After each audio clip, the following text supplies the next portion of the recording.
আসসালামু আলাইকুম রহমতুল্লাহ। কাদিয়ানিরা কাফের, এ বিষয়ে কোনো সন্দেহ নেই। প্রশ্ন হচ্ছে কাদিয়ানি কারা? যারা মির্জা গোলাম আহমদ কাদিয়ানির অনুসারী তারাই কাদিয়ানি। প্রশ্ন হচ্ছে মির্জা গোলাম আহমদ কাদিয়ানি কে?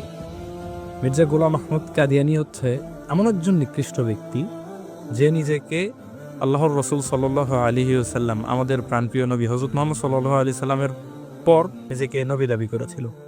অথচ আমাদের রব কোরআনুল কারীমে বলছেন, মা কানা মুহাম্মাদিন আবা আহাদিম মির রিজালিকুম ওয়ালাকিন রাসূলুল্লাহি খাতামান নাবিয়্যিন। মুহাম্মদ সাল্লাল্লাহু আলাইহি সাল্লাম তোমাদের মধ্যে কোনো পুরুষের পিতা নন, বরং তিনি আল্লাহর শেষ নবী ও রাসূল। আমাদের প্রাণপ্রিয় রাসূল হযরত মুহাম্মদ সাল্লাল্লাহু আলাইহি ওয়াসাল্লাম বলছেন, আনা খাতামুন নাবিয়্যিন লা নাবিয়্যা বা'দ, আমি শেষ নবী, আমার পরে কোনো নবী নেই।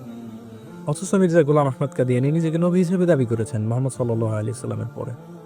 মির্জা গোলাম আহমদ কাদিয়ানীকে কাফের বলা আমাদের ইমানের দাবি, কারণ সে আল্লাহর কোরআনের আয়াত এবং রাসূল সাল্লাল্লাহু আলাইহি সাল্লামের হাদিসের অস্বীকার করেছে তো করেছেই, অস্বীকার করার পাশাপাশি সে এক চরম বেয়াদবিপূর্ণ কাজ করেছে যে নিজেকে আল্লাহর নবী দাবি করেছে।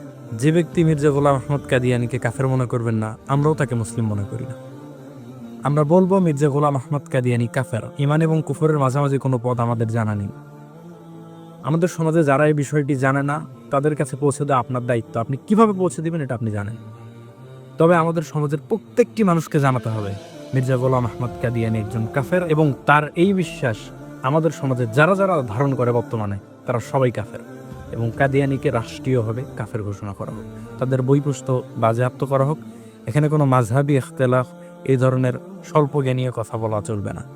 বিষয়টি বেশি বেশি প্রচার করুন, সকলকে জানান। কিভাবে জানাবেন আপনার দায়িত্ব। আপনি দাওয়াত দিয়ে মানুষকে প্রচার করবেন কাদিয়ানী একটি ভ্রান্ত ফেরকা, এরা কাফের, এরা মুসলিম না। সালাম আলাইকুম।